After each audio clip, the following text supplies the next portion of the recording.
ایران بالاخره پر طالبانو د خپل اوبو تش په نوم حقابه ومنه، وایي هیڅ ترې نه تیریږو. جزئیات همدلته وګورئ او چینل سبسکرایب کړئ.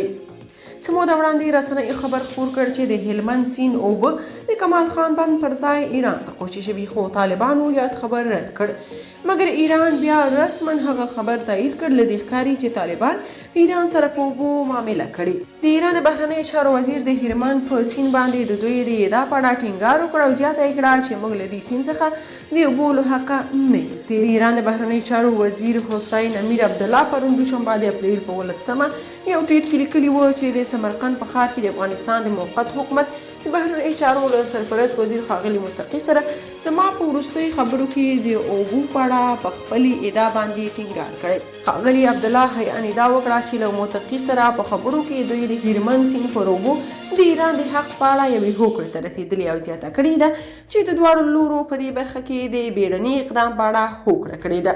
نجیب ننګیال لیکلي د وطن آب خرڅ کړ، متقي ورسره منلي چې اوبه ستاسې سفارت زموږ په یو نارسمي رسمیت د افغانستان اوبو باندې معامله کړې. د یادونې وړ ده په دې وروستیو کې د افغانستان د ګاونډیو هیوادونو د بهرنیو چارو وزیرانو څلورمه ناسته د ازبکستان په کوربتوب په سمرقند کې جوړه شوې وه او د همدې غونډې په څنډه کې عبدالله حیان او متقي د وري په 14 سره ولیدل. د هلمند د اوبو مسله او فردي اوبو د ایران حق تل د کابل او تهران ترمنځ د اختلاف ټکی دی او اسلامي امارات د 2021 د اګست 15 څخه په دې اړه د ایران د اسلامي جمهوریت له استازو سره له هوکړې وروسته څو ځلې جلا مذاکرات کړي دي.